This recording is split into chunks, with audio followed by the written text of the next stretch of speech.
الحمد للہ رب العالمین والعاقبۃ للمتقین والصلاة والسلام علی من کان نبیا وآدم بین الماء والطین وعلی آلہ الطیبین الطاہرین واصحابہ وازواجہ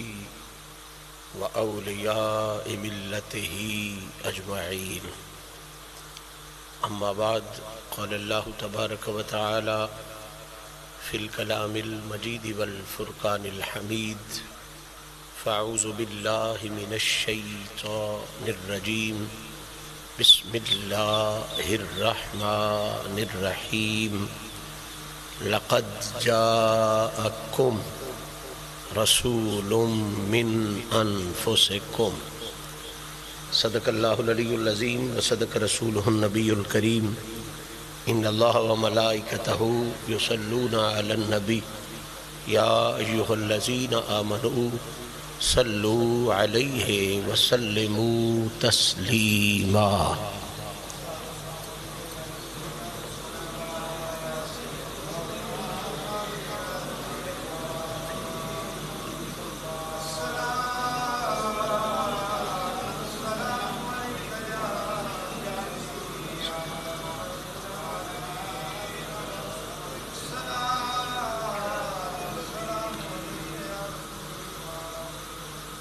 مالک حقیقی کی حمد و ثنا اور اس کے پیارے حبیب شافع روز جزا محبوب رب اولا جناب محمد مصطفیٰ صلی اللہ تعالی علیہ وآلہ وصحبہ وسلم کی بارگاہ بے کس پناہ میں ہدیہ درود و سلام عرض کرنے کے بعد، آج کی یہ پاکیزہ تقریب جو آستان عظمت نشان آستانہ عالیہ حسین آباد شریف پر جمادی الاول شریف کے پاکیزہ جمعے کے پاکیزہ حوالے سے انعقاد پذیر ہے، میری اور آپ سب احباب کی یقیناً یہ خوش بختی ہے کہ کریم رب نے ایک مرتبہ پھر ہم جیسے عاجزوں گناہگاروں کو اپنے ذکر کے لیے، اپنی تسبیح و تقدیس کے لیے اور اپنے محبوب کی ثنا و تعریف کے لیے، آقا پاک کے دین متین کی تعلیم و تبلیغ کے لیے اس پاک دن میں، پاک مقام میں، پاک وقت میں سجائی جانے والی اس محفل اصلاح و تبلیغ میں مل بیٹھنے کی توفیق نصیب فرمائی. دعا ہے رب العزت اپنے محبوب پاک کی عزتوں کا صدقہ ہم سب کی اس عاجزانہ حاضری کو شرف قبولیت عطا فرمائے. اور چونکہ ہم سارے انسان ہیں، بولنے میں غلطی ہو سکتی ہے، سننے میں غلطی ہو سکتی ہے، سمجھنے سمجھانے میں غلطی ہو سکتی ہے، اٹھنے بیٹھنے میں نقص اور عیب رہ سکتے ہیں. اس لیے آئیے پہلے اپنے مالک کے حضور یہ عرضی پیش کریں کہ اے ہمارے مہربان رب، تجھے تیرے محبوب پاک کی شان بے عیبی کا واسطہ ہم سب کے سبھی عیبوں کو دور فرما، ہماری محنت کو منظور فرما، اور حضور کی عزتوں کا صدقہ ہم سب کو اس جہان میں بھی اور اگلے جہان میں بھی عزتوں سے بھرپور فرما. معزز سامعین، پچھلے جمعہ کی پاک نشست میں حاضر ہونے والے احباب کے ذہنوں میں یہ حقیقت موجود ہے کہ ہم نے سلسلہ در سلسلہ جو سلسلہ گفتگو جاری کر رکھا ہے وہ بلا شبہ کلمہ شریف کے دوسرے حصے محمد الرسول اللہ کی شرح اور تفصیل کے حوالے سے ہے، اور ہماری بات اس بات پر چل رہی ہے کہ یہ جو محمد الرسول اللہ والا رسول ہے، اسے اللہ نے کن شانوں کے ساتھ بھیجا ہے اور کن عظمتوں کے ساتھ میرا مالک نے اس رسول کو بھیجا ہے۔ اس بے مثل رسول کی شانیں، عزتیں، عظمتیں سمجھنے کے لیے ہم نے سورہ مبارکہ توبہ کی یہ آیہ مبارکہ بطور ٹیک اور سہارا تلاوت کر رکھی ہے۔ لَقَدْ جَاءَكُمْ رَسُولٌ مِّنْ أَنفُسِكُمْ عَزِيزٌ عَلَيْهِ مَا عَنِتُّمْ حَرِيصٌ عَلَيْكُمْ بِالْمُؤْمِنِينَ رَءُوفٌ رَحِيمٌ۔ پچھلی نشست میں ہم نے لفظ کم کے حوالے سے دو باتیں سمجھنے کی کوشش کی تھی کہ یہ جو کم کا لفظ اس آیت میں عزت رسول کو بیان کرنے کے لیے آیا ہے، اس کم کے لفظ نے میرے نبی کی دو کمال کی عزتوں کا بیان کیا ہے، دو کمال کی عظمتوں کو واضح کیا ہے، اور وہ دو کمال کی عظمتیں جو صرف لفظ کم سے واضح ہو رہی ہیں ان کا تذکرہ ہم نے شروع کیا تھا کہ وہ کمال کی عظمتیں یہ ہیں کہ باقی سارا قرآن بھی چھوڑ دو، یہ لفظ کم آپ کو بتا رہا ہے کہ یہ جو محمد الرسول اللہ والا رسول ہے یہ اس کائنات میں اس شان کے ساتھ آیا ہے، اس عزت کے ساتھ آیا ہے کہ یہ بے مثل رسول کل بھی زندہ تھا، یہ بے مثل رسول آج بھی زندہ ہے۔ یعنی پہلی حضور کی عزت جو اس لفظ کم نے بیان کی ہے وہ یہ ہے کہ یہ وہ رسول نہیں، یہ اس صفت کا حامل نہیں، اس رسول کے بارے میں آپ یہ نہیں سوچ سکتے کہ اگر انہوں نے قبر شریف کے اندر آرام کر لیا ہے تو معاذ اللہ موت ان پر چھا گئی ہے، یا معاذ اللہ مر گئے ہیں آقا پاک۔ نہیں، یہ کم اعلان کر رہا ہے مدینے والا اس شان کے ساتھ آیا ہے کہ چکھنے والی موت کی جگہ تو اپنی جگہ صحیح موت کی مجال نہیں کہ محمد پہ چھا سکے۔ اللہ نے اپنی مخلوق میں سے ہر شے کو نیچا بنایا ہے، محمد کی ذات کو اونچا بنایا ہے۔ سمجھانے کے لیے یہ بات عرض کر رہا ہوں کہ موت ہر کسی پہ چھاتی ہے، موت ہر کسی پہ، لیکن مدینے والا اتنا اونچا ہے کہ موت حضور پر غالب نہیں، حضور موت پر غالب ہے۔ موت نیچے ہے، محمد اونچا ہے۔ میں سادہ سی مثال دوں، یہ جو دھند ہوتی ہے آج کل اس دھند کا تعارف ہم سب کو بڑا ہے، یہ دربار پہ بچھائی ہوتی ہے، مسجد پہ بچھائی ہوتی ہے، ایک چھوٹی سی کوئی بوٹی ہے اس پر بچھائی ہوئی ہوتی ہے، لیکن جب بندہ جہاز پہ سفر کرتا ہے نا تو جو لوگ جہاز کا سفر کر چکے ہیں یا پڑے ہوئے انہیں پتا ہے کہ جہاز جس بلندی پہ سفر کرتا ہے نا اس بلندی پر دھند ہوتی نہیں ہے، اس بلندی پر دھند، یعنی جہاز کو چڑھنے میں اور اترنے میں دھند پرابلم کرتی ہے، جب وہ ایک خاص حد سے اوپر ہو جاتا ہے تو پھر دھند نیچی رہ جاتی ہے، جہاز اونچا چلا جاتا ہے۔ کبھی دھند نے جہاز اڑتے ہوئے جہاز کو کوئی تکلیف دی، کیونکہ دھند نیچی ہے جہاز، تو پتہ چلا اثر نیچوں پہ ہوتا ہے، اوپر والوں پہ اثر نہیں ہوتا۔ جو دھند کے نیچے آئے ہیں ان پر تو دھند کی حکومت چلے گی، نہ وہ آپ کو در دیکھنے دے گی، نہ دیوار دیکھنے دے گی، نہ مسجد دیکھنے دے گی، نہ دربار دیکھنے دے گی، چونکہ دربار بھی دھند کے نیچے، مسجد بھی دھند کے نیچے، در بھی دھند کے نیچے، دیوار بھی دھند کے، تو جو چیز کسی کے نیچے ہوتی ہے اس پر تو وہ چیز چھا جاتی ہے، اس پر تو وہ چیز اثر کر جاتی ہے۔ اس لیے جو جو موت سے نیچے ہیں ان پر موت اثر کر جاتی ہے۔ محمد اور محمد کے غلاموں کو اللہ نے یہ بلندی دی ہے کہ موت نیچے رہ جاتی ہے، محمد اور محمد کے غلام اونچے ہو جاتے ہیں۔ تو جب جہاز اونچا ہو جائے دھند نقصان نہیں کر سکتی۔ نبی اور نبی کے غلام کا درجہ ایسا ہے کہ موت ان کا نقصان تو اس لفظ کم نے یہ بتایا ہے کہ میرے نبی کا یہ سٹیٹس ہے، میرے نبی کا یہ مقام ہے، آقا پاک کی یہ عزت و بلندی ہے کہ نہ یہ موت صرف حضور سے نیچے ہے، بلکہ مزے کی بات یہ ہے کہ جو حضور کا ہو جاتا ہے اللہ اسے بھی موت سے اونچا فرما دیا کرتا ہے۔ اب حضور تو زندہ ہیں ہی کیونکہ موت سے بہت اونچے ہیں، جو حضور کا غلام بن گیا ہے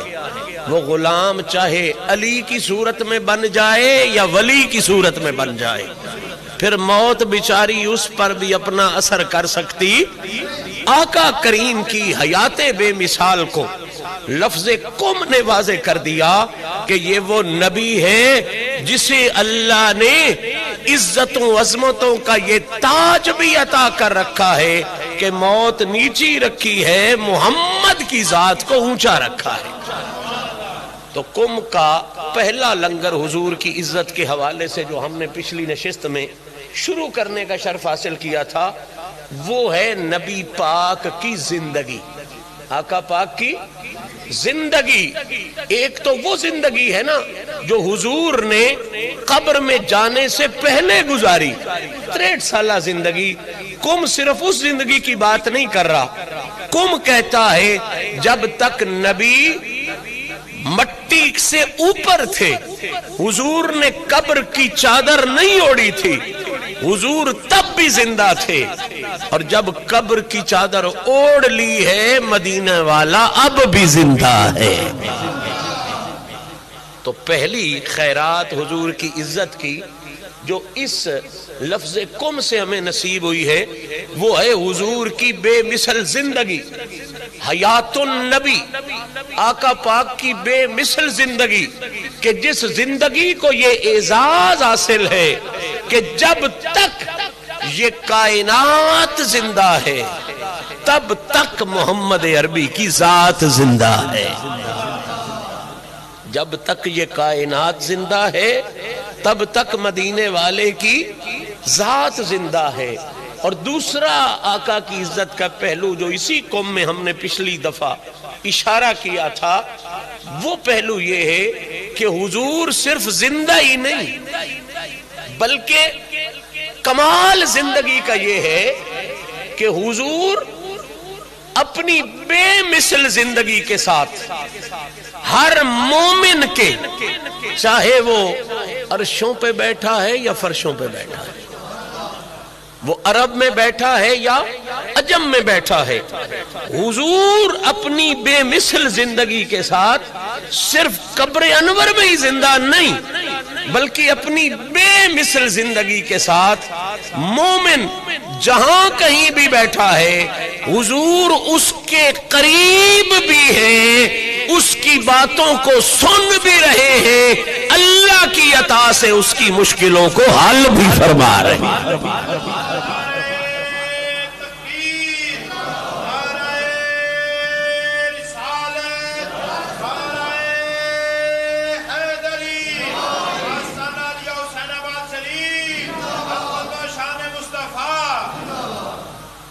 اب یہ جب بات کلیئر ہو گئی قوم کی روشنی میں کہ آقا کریم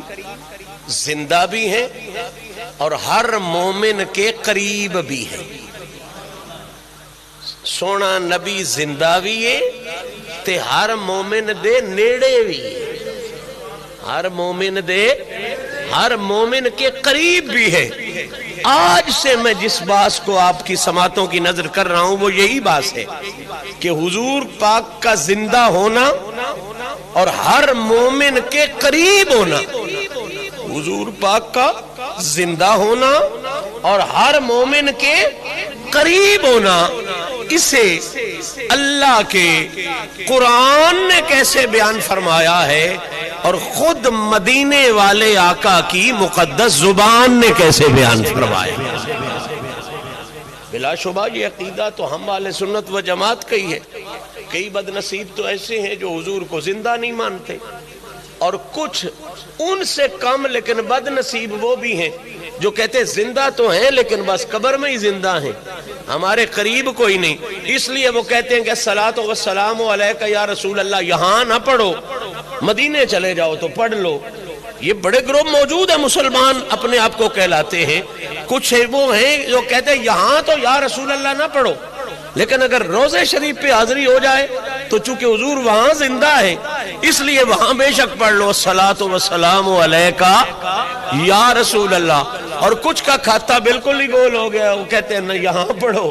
نہ وہاں پڑھو، نہ وہاں زندہ ہیں نہ یہاں زندہ ہیں. ان بدبختوں کو اپنی بدبختی مبارک. ہم ولیوں کے غلام بدبخت نہیں، ہم بڑے بختوں والے ہیں،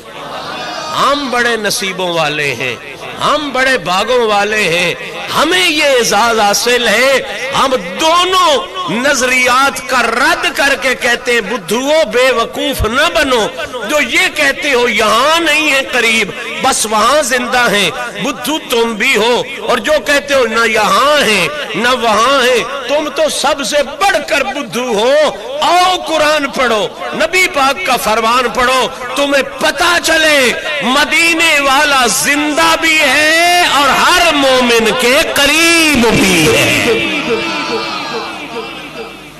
تاکہ کوئی تمہیں درود شریف پڑھنا پڑے نا تو تمہیں صیغے نہ بدلنے پڑے کہ مدینے جا کے اور پڑھیے، ایتھے آ کے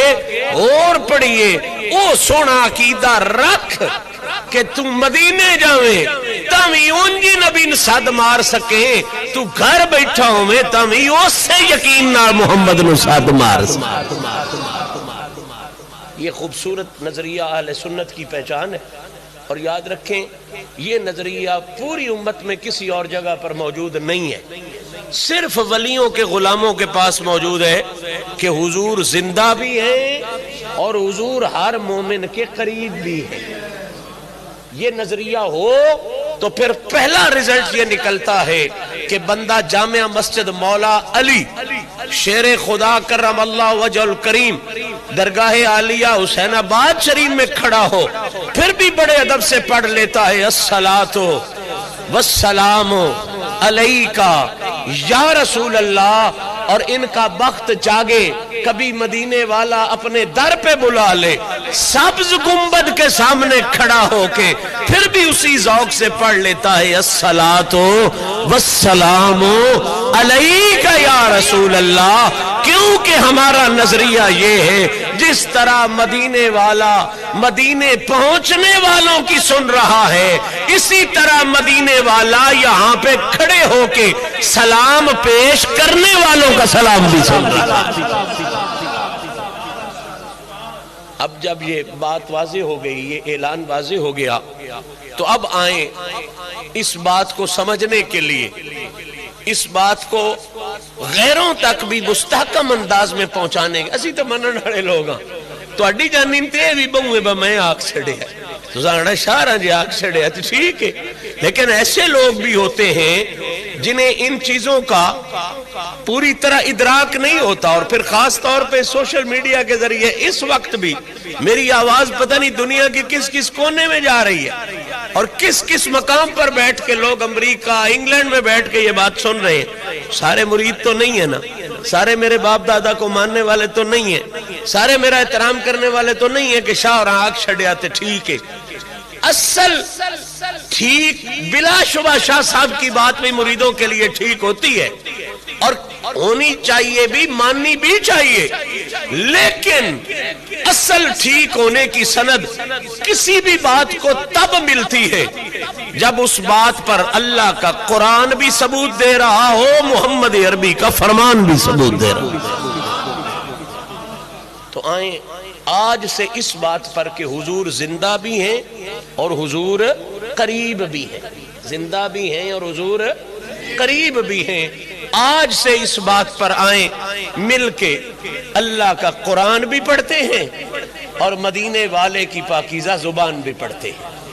اور پھر اپنوں غیروں سب تک دعوت فکر دیتے ہیں کہ یہ ہماری عقیدت کا تقاضا نہیں کہ ہم محمد کو زندہ اور قریب مانتے ہیں، یہ تو قرآن و حدیث کی حقیقت کا تقاضا ہے کہ مسلمان نبی کو زندہ بھی مانتا ہے اور نبی کو اپنی ذات کے قریب بھی مانتا ہے. پہلی آیہ مبارکہ اس دلیل پر کہ حضور زندہ ہیں اور حضور قریب ہیں، پہلی آیہ مبارکہ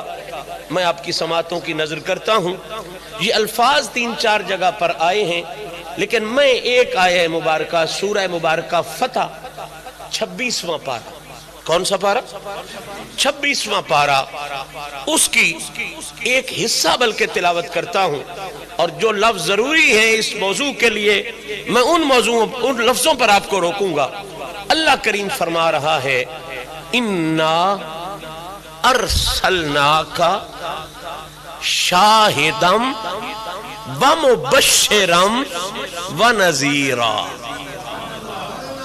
26واں پارہ سورہ مبارکہ فتح، اللہ فرما رہا ہے اپنے حبیب پاک سے کہ اے میرے پیارے حبیب صلی اللہ علیہ وعلی آلہ وسلم، اِنَّا، اے حبیب بے شک میں نے، اللہ نبی کی شان کی نسبت پہلے اپنی طرف کر رہا ہے، یعنی یہ سمجھا رہا ہے کہ یہ شان جو محمد کو نصیب ہے یہ میں نے خود عطا فرمائی ہے۔ مالک کہہ رہا ہے اِنَّا، یہ جو کچھ کیتا ہے میں آپ کیتا ہے، سونے نبی نے میں اتنا اچیاں کیتا ہے تے تون ڈڈے جھپیڑے دی لوڑ کوئی نہیں، میں آپ مالک ہاں تے میں آپ اپنے محبوب نو انہا اچیاں دا مالک بنا چھڑے۔ یعنی رب کی مرضی یہ ہے، رب دا منشا یہ ہے، رب کی مرضی یہ ہے کہ اگر کوئی بھونکنے والا میرے نبی کی شان پر بھونکنا چاہے تو محمد کی شان پہ بعد میں بکے، پہلے اسے خدا کی ذات کا اور خدا کی طاقت کا انکار کرنا پڑے۔ اللہ نے محمد کی عزت کے پاس آس پاس اپنی طاقت والا بند باندھ دیا، اپنی طاقت والا حصار باندھ دیا تاکہ پتہ چل جائے محمد کی عزت، شان اور مقام کا انکار کرنا یہ محمد کی توہین نہیں ہے، محمد کو دینے والے کی توہین ہے۔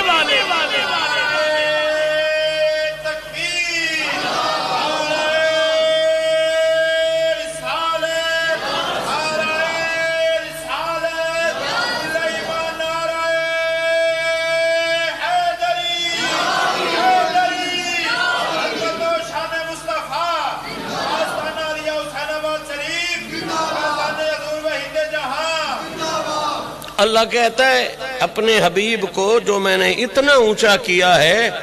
تمہیں سڑنے کی ضرورت نہیں، میں نے خود یہ اونچائیاں دی، میں نے حبیب کو خود یہ بلندیاں دی ہیں تاکہ یہ بات کلیئر ہو جائے کہ حبیب کی شان کو گھٹانا یہ شیطان کی پارٹی کا کام ہے، محمد کی شان کو بڑھا کے بیان کرنا یہ رحمان کی پارٹی کا اللہ کریم اپنی ذات کی طرف پہلے متوجہ کر رہا، اِنَّا ارسلناک شاہدا، میں نے اسے جو شانیں دی ہیں نا، اوہ گھبراؤ نہیں، یہ کسی اور نے نہیں دی، یہ میں نے خود عطا فرمائی ہیں۔ اگر ان شانوں کا ذکر کرنا خدا کی توحید کو خطرے میں ڈالتا ہوتا، اگر نبی کی ان عزتوں کو بیان کرنا اللہ کی توحید کا نقصان کرتا ہوتا تو اللہ انہیں قرآن میں نہ بیان کرتا۔ قرآن سے بڑا توحید کا سبق دینے والا اور قرآن سے بڑھ کر توحید پڑھانے والا اور محمد کی شانوں کو قرآن میں ذکر کیا، اور پھر اِنَّا آتَيْنَاكَ الْكَوْثَرَ اِنَّا أَرْسَلْنَاكَ کہہ کے ہر بندے کی توجہ کو اپنی طرف متوجہ کر کے یہ سمجھا دیا کہ رب نے نبی کی شان سے پہلے اِنَّا کر کے بتا دیا کہ لوگوں کو پتہ چل جائے جب وہ محمد کی شان دیکھیں، پہلے اللہ کا اعلان دیکھیں، انہیں یہ سمجھ آ جائے کہ خدا چاہتا ہی یہ ہے کہ میرا تعارف اس کائنات میں ہو تو محمد کی شان کے حوالے سے۔ شان مصطفیٰ کی ہو، تعارف رب ذوالجلال کا ہو رہا۔ دیکھنے میں یہ شان مصطفیٰ ہے، انا ارسلناک شاہدا، اے حبیب ہم نے آپ کو شاہد بنا کے بھیجا۔ دیکھنے میں یہ شان مصطفیٰ ہے، لیکن اندھا بھی نظر آ جائے گا اسے، پہلے انا آیا، دیکھنے میں شان مصطفیٰ ہے، حقیقت میں یہی عزت خدا ہے، حقیقت میں یہی توحید خدا ہے۔ جب بندہ شاہدہ پڑھتا ہے اور انسان کا عقل حیران ہو جاتا ہے کہ نبی کے پاس یہ بھی ہے، نبی کے پاس یہ بھی ہے، نبی کے پاس یہ بھی ہے، نبی کی طاقت یہ بھی ہے، نبی کی طاقت یہ بھی ہے، اور پہلے پھر انا آتا ہے، تو بندہ سوچتا تو ہے، اور جس کا بنا ہوا محمد اتنا اونچا ہے، وہ بنانے والا خدا کتنا اونچا۔ اگر لینے والا مصطفیٰ اتنا اونچا ہے تو انا دینے والا خدا کتنا اونچا ہوگا۔ یہ سبق یاد رکھیں، کوئی بندہ اس اسلوب سے بھلی نہ پڑے، اس نظریے سے غلط فہمی کا شکار نہ ہو کہ اگر نبی کی کثرت ہو تو یہ توحید کو خطرے میں نہیں ڈالتی۔ جوں شان مصطفیٰ کا اظہار ہوتا جاتا ہے، تو عزت خدا کا اظہار ہوتا جاتا ہے، تو عزت خدا کا اظہار ہوتا جاتا ہے۔ اور جو بالکل یہی ترتیب ہمارے عقیدے میں آ رہی ہے، عزت مصطفیٰ کا ذکر حقیقت میں توحید خدا کا ذکر ہے۔ اور اگر کوئی صحابہ کا ذکر کثرت سے کرے یا مولا علی اہل بیت کا ذکر کثرت سے کرے تو کبھی بھلی نہ پڑنا کہ یہ نام محمد کو چھوڑ گئے ہیں، نہیں، جس طرح عزت مصطفیٰ کا ذکر کریں شان خدا واضح ہو جاتی ہے، اس طرح عزت علی المرتضیٰ کا ذکر کریں تو عظمت محمد مصطفیٰ واضح ہو جاتی ہے۔ کیونکہ قرآن نے کہا ہے کہ محمد کی تربیت خدا نے کی۔ محمد کی تربیت کس نے کی؟ الم یجد کا یتیمن فآوا، اے حبیب آپ کے بابا تو پردہ کر گئے تھے، ہم نے خود آپ کی تربیت، فانبتھا نباتا حسنا، ہم نے آپ کو نبات حسن عطا فرمائی۔ تربیت مصطفیٰ خدا نے فرمائی ہے۔ اور بڑے مزے کی بات نہیں، جس کی خدا تربیت کرے اسے نبی کہتے ہیں، اور جس کی پہلے دن سے نبی تربیت کرے اسے علی کہتے ہیں۔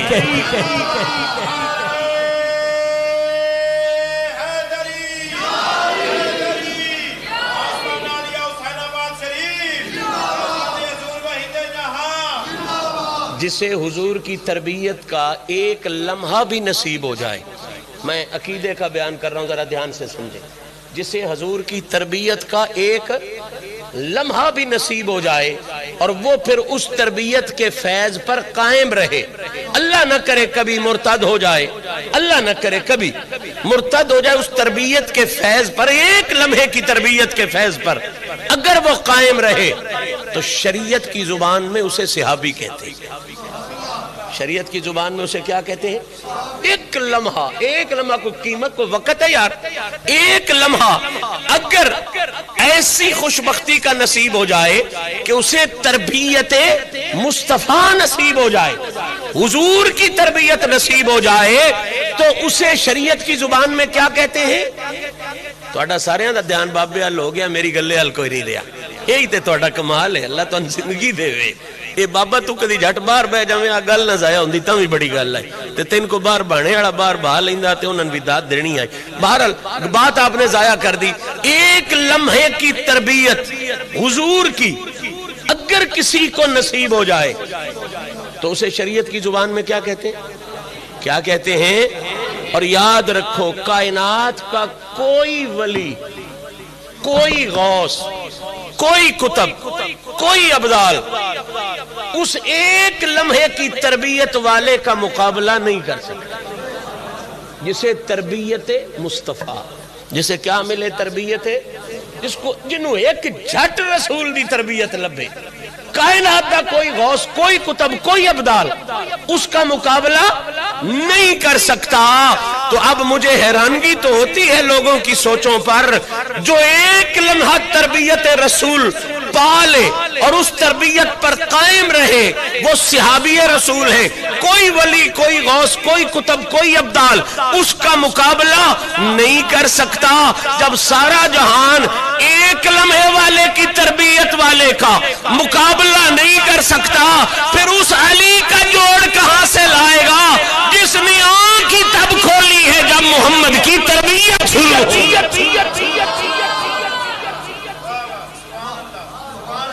خدا کی تربیت پانے والا مصطفیٰ ہے، اور مصطفیٰ کی کامل تربیت پانے والا علی المرتضیٰ ہے۔ حضور کی ذات سے جسے کامل تربیت نصیب ہوئی، یار جس نے ماں سے بھی تربیت بعد میں لی ہے، پہلے مصطفیٰ سے لی ہے۔ ماں سے بھی تربیت، اس بات میں علی کے حسنین بھی شریک کوئی نہیں۔ تو گل دی سمجھ نہیں لئی، اس گلے چ علی دا مقابلہ حسن تے حسین بھی نہیں کر سکتے، کیونکہ حسن بھی پیدا ہوئے ہیں تو پہلے اپنی اماں زہرا کو دیکھا ہے، حسین بھی پیدا ہوئے ہیں تو آقا پاک کو بعد میں دیکھا ہے، پہلے اپنی اماں بی بی زہرا کو دیکھا ہے۔ اس کائنات میں اکیلا علی ایسا ہے جس نے ماں کو بھی بعد میں دیکھا ہے، پہلے محمد مصطفیٰ۔ آنکھ کھولی ہی نہیں، جتنے لمحے ماں کعبے میں آرام فرما رہی، آنکھ کھولی نہیں، آنکھیں بند رکھی میرے آقا نے،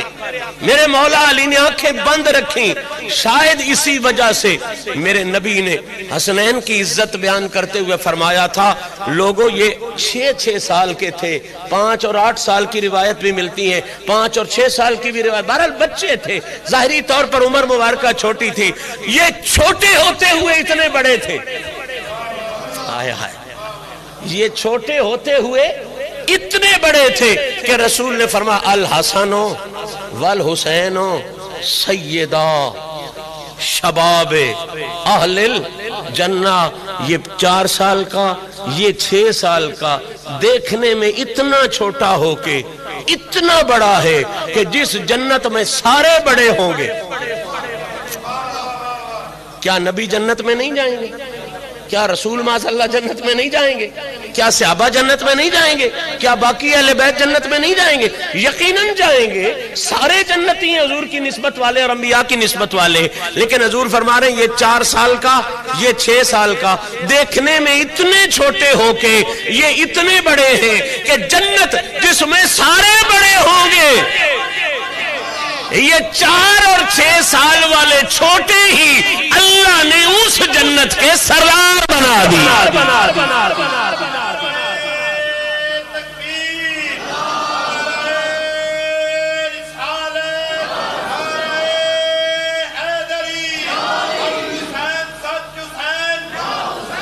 گل تو انہیں کرنے آئی، باویں لطیف ہے پر گلے دی سمجھ دے نال آ جاندی ہے۔ بھائی سناندے ہوندے آن با کوئی جٹ گیا شار تے نما اس کار بھجدی ویکھی، کار نکی نہیں ہوندی تے او کار اللہ ویکھی جاوے حیران ہو کے،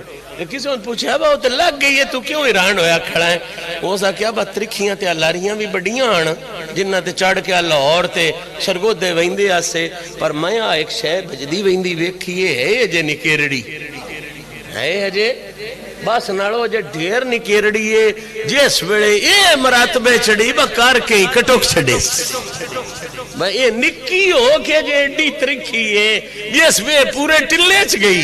پتہ نہیں مون کی کریسی ہے۔ گلے دی گل پر سمجھنے واسطے کافی ہے، جڑا 4 سالاں دا ساری جنت دا سردار ہے، جڑا 4 تے 6 سالاں دے ساری جنت دے اپنے پرائے کسے مسلک والے نے حدیث تے اعتراض کوئی نہیں، جڑے 4 تے 6 سالاں دے ہو کے ساری جنت دے سردار نو اجے نمازاں کوئی نہیں نہ پڑھی، اجے زندگی دے جڑے باقی معاملات نے ہوتا ہے کوئی نہیں نہ فرمائے، اجے رب دی راہ دیاں محنتاں کوئی نہیں نہ کیتیاں، کوششاں تے جدو جہداں اجے کوئی نہیں نہ کیتیاں، جیڑے ویل کیتے ہو کیتے ہو ساری جنت دے سردار نے جیسے انہاں اکبر تے اصغر دی لاشاں او دے نام تے قربان کیتی ہو سن اللہ جانے مڑ کیڑی صحیح دی سرداری انہاں دے سرکار نے فرمایا یہ حسنین جنت دے کینے الحسن والحسین سیدہ شباب اہل الجنہ حسن تے حسین جنت دے اگلا فکرہ سمجھو سی یہ تینو تربیت آئی گال ذہن چوئی یہ جڑے سردار نو نا انہاں نوی اے شان تربیت دی حاصل نہیں جڑی شان علیم تربیت دی حاصل اے جڑے جنت دے سردار نو انہاں نوی تربیت دی اے شان حاصل نہیں جڑی شان کس نو حاصل ہے مولا انہاں پیڑو مان ڈٹھا ہے اس پیڑی اکھی محمد مصطفیٰ نے ڈٹھا ہے